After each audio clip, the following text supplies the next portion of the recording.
इस वीडियो में मेरे भाई प्रश्न उत्तर कराया है। देखो 14 मिनट का शायद है वीडियोस, ठीक ना। तो अच्छे तरीके से आप कर लेना, मज़ा आ जाएगा आपको। एंड आप बवाल करने वाले हो बोर्ड एग्जाम में, अच्छे से समझाया है मेरे भाई। तो देख लो, आप स्क्रीनशॉट ले लेना या नोट्स बनाते हुए चलना, या सुनोगे तो याद हो जाएगा सारे प्रश्न। इतना दावे से बोलता हूँ। So best of luck, enjoy करो। मैं बहुत कम समय में बताऊंगा, सब समझ में आपको आएगा। पहला क्वेश्चन ध्यान से सुनो। उसने कहा था कहानी कितने भागों में बटी हुई है। कहानी के कितने भागों में युद्ध का वर्णन है, यानी कि ये जो कहानी है उसने कहा था कितने भागों में बांट दिया गया है और कितने भाग में युद्ध के बारे में बताया गया है। प्रश्न है आपका। उत्तर, उसने कहा था कहानी को 5 भागों में बांटा गया है। कितने भागों में? 5 भागों में। इस पूरे कहानी के 3 भागों में युद्ध के बारे में यानी उस युद्ध का वर्णन किया गया है। दूसरे, तीसरे तथा चौथे भाग में युद्ध का दृश्य है, यानी कि दृश्य दिखाया गया है कि किस तरह से युद्ध हुआ था। दूसरे, तीसरे और चौथे में, याद रखना कब कब, दूसरे, तीसरे और चौथों में, ठीक ना।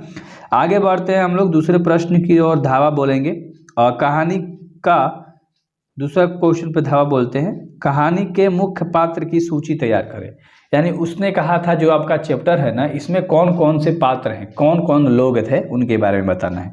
वैसे तो कहानी में कई पात्र है यहाँ पर, परंतु मुख्य पात्र उनकी सूची निम्नलिखित है। लाना सिंह है, सूबेदार है, सूबेदारनी है, बोधा सिंह है, अतर सिंह है, महा सिंह है, वजीरा सिंह है, ठीक ना। यही सारे लोग मुख्य पात्र हैं, मतलब इंपॉर्टेंट पात्र हैं, ज़्यादा इन्हीं पर फोकस करा गया है। राइट मेरे भाई, आगे बढ़े क्या? याद हो गया होगा अब तक। लाना सिंह, सूबेदार, सूबेदारनी, बोधा सिंह, अतर सिंह एंड वजीरा सिंह, ठीक है। आगे चलते हैं। 3 नंबर का प्रश्न है, लाना सिंह का परिचय अपने शब्दों में दे। आप अपने शब्दों में दो जब आप चैप्टर जानते हो तो, वरना सुनो मेरी बातें, मज़ा आ जाएगा आपको मेरी बातें सुनकर। देखो मैं अपने लैंग्वेजेस में दे रहा हूँ। लाना सिंह एक वीर सिपाही था, ठीक ना। वह इस कहानी के प्रमुख पात्र एवं नायक थे। लेखक कहानी में उसकी चरित्र की पूरी तरह से उभारा है, यानी कि वो व्यक्ति लाना सिंह कैसा था उसके बारे में पूरा अच्छे से वर्णन किया गया है। कहानी में उनके चरित्र में निम्नलिखित व्यवस्था उभर कर सामने आई है, यानी उनमें बहुत सारे गुण थे, वो सारी चीज़ें अलग अलग करके सामने आई हैं। देखो ध्यान से। लाना सिंह एक सच्चा प्रेमी था। बचपन में उसके मन में एक अनजान भावना ने जन्म लिया था, जो प्रेम था। यानी जब वो 12 साल के था ना, तब उसके मन में एक अनजान भावना ने जन्म लिया था, प्रेम का। ये बात सच है कि उन्हें अपना प्रेम मिल ना सका, ठीक है, लेकिन फिर भी उसने अपने सच्चाई से उसे अपने हृदय में बसा रखा था। लाना सिंह इतना प्यार करता था उस 8 साल की लड़की से कि अपने हृदय में उसको बसा रखा था, ठीक है।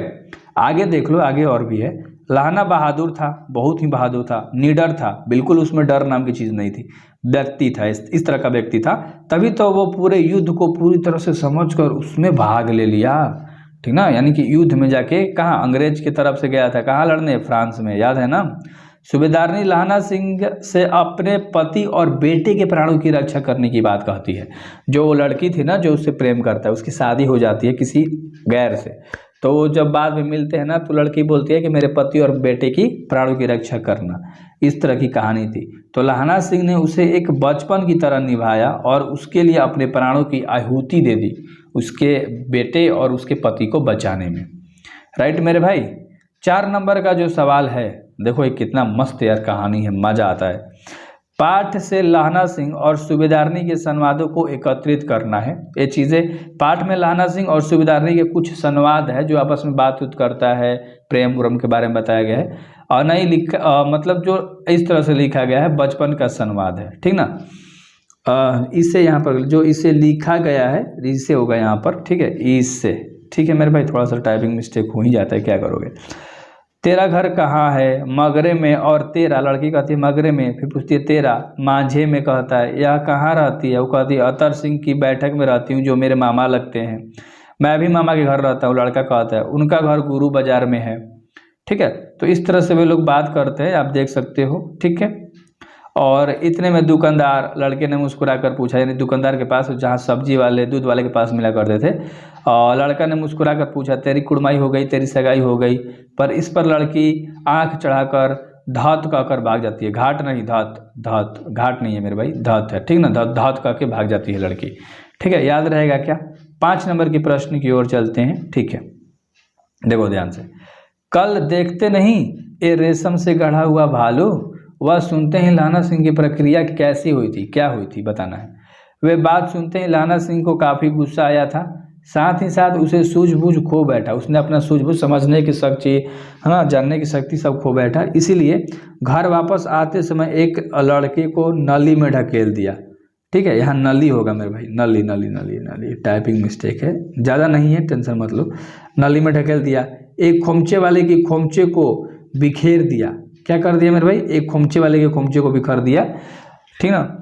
एक पूजा पाठ करने वाली औरत से टकरा गया जिसने उसे आंधा कहा। ऐसे करते करते वह घर पहुंचा। ठीक ना, एक पूजा करने वाली औरत से टकराया, एक खोमचे वाले से खोमचा बिखेर दिया, एक लड़के को नाली में फेंक दिया। इस तरह से वो घर पर अपनी प्रतिक्रिया करते हुए पहुंचा। ठीक, 6 नंबर के प्रश्न की ओर चलते हैं हम लोग। जड़ा क्या है? जो जड़ा का दिन है क्या है? मौत है। अमोनिया से मरने वाले मुरब्बे नहीं मिला करते। वजीरा सिंह इस कथन का क्या आशय बताता है? ध्यान से सुनो।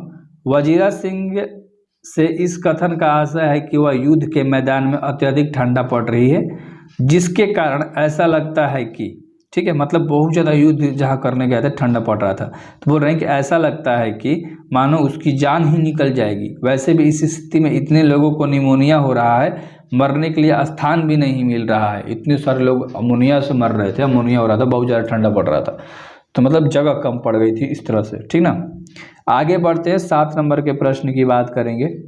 कहती है तुम राजा हो, मेरे मुल्क को बचाने आए हो। वजीरा के इस कथन में किसकी ओर संकेत करा गया है?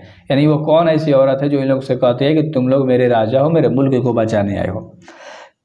कहती है मेरे मुल्क को बचाने आए हो। वजीरा सिंह के इस कथन में फ्रांस की मेम की ओर संकेत है। एक लाइन में, ऑब्जेक्टिव में भी पूछ सकता है, तो मेम की ओर संकेत है मेरे भाई। ध्यान से याद हो गया ना आपको अच्छे तरीके से? आगे बढ़ें क्या? 8 नंबर के सवाल करेंगे हम लोग। चलो 8 नंबर के सवाल करते हैं।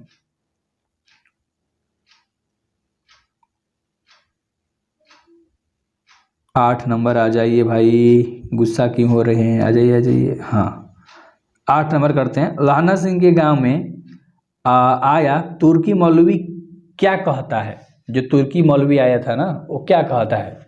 ध्यान से सुनो इसका आंसर। लहना सिंह के गांव में आया तुर्की मौलवी कहता है कि जर्मनी वाले पंडित हैं, जर्मनी के लोग क्या हैं? पंडित हैं। वे पढ़ लिख कर इतने विद्वान हो गए हैं कि विमान चलाने वाली विद्या जान गए हैं। ठीक ना, विमान जो उड़ता है ना आकाश में, पहले जहाज की जगह पे, वहीं, ठीक है, वहीं कह रहे हैं कि लोग चलाना जान गए हैं।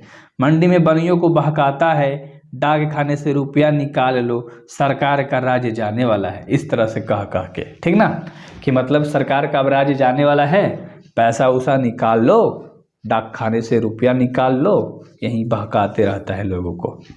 9 नंबर में चलते हैं। 9 नंबर का सवाल क्या कह रहा है?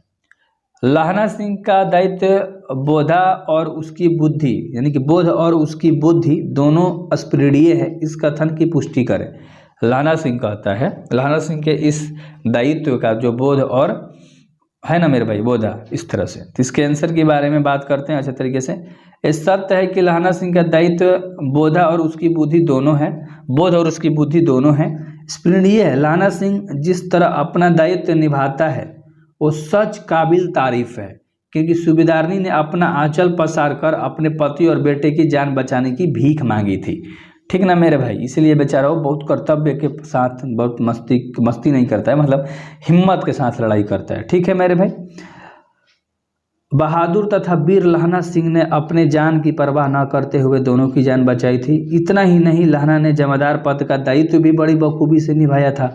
लहना सिंह की बुद्धिमानी भी तारीफ करने योग्य है, क्योंकि नकली रूप में आया लपटन साहब सोचा कि मैं लहना सिंह की फौज में शामिल होकर लहना सिंह की फौज को बम से ही उड़ा दूंगा। एक बहरूपिया आया था जो लहना सिंह के ग्रुप में शामिल होना चाहता था, सेना के ग्रुप में, और सोचता था कि जैसे ही घुसूंगा बम से इनकी सेना खत्म कर दूंगा। ठीक ना, उसके आगे क्या है देखो ध्यान से। लेकिन लहना की चालाकी और बुद्धिमानी से लपटन साहब को दबोच लिया गया। जो लपटन साहब आए थे ना बहरूपिया बन के, उन्हें दबोच लिया गया। इस प्रकार से बहुत बुद्धिमानी से जंग जीता था। कौन? लहना सिंह। सोचो कितना वीर था, कितना जवान था, सबके दायित्व को निभाते हुए भी उसने जंग जीती थी। 10 नंबर के सवाल की बात करेंगे हम लोग। 10 नंबर के सवाल, ठीक है। प्रश्न एवं अभिप्राय बताना है आपको, सिंपल सा बात है। देखो इसका बताना है, 2 लाइन है।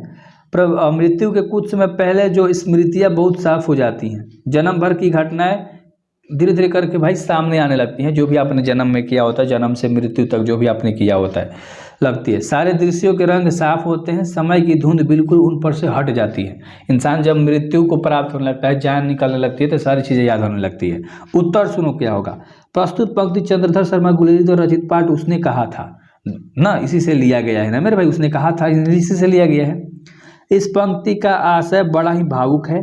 जब लड़ाई खत्म हो जाती है तो लहना सिंह को अपने 12 वर्ष की अवस्था की याद आने लगती है। कितने वर्ष की? 12 वर्ष की अवस्था की याद आती है। अमृतसर शहर के चौक पर दही वाले दुकान पर मिली वो 8 साल की लड़की, 8 साल की लड़की ने मिली थी मेरे भाई, आप लोग तो सुनते आ रहे हो शुरू से। तेरी कुड़माई हो गई, धत कहकर भाग जाने वाली जवाब देकर उनको बहुत याद आ रही थी, ठीक ना। लहना सिंह जब जमींदार पद पर नियुक्त हुआ था, किस पद पे मेरे भाई? जमींदार पद पर नियुक्त हुआ था, तब उसकी लड़की की याद उन्हें ज़्यादा आ रही थी।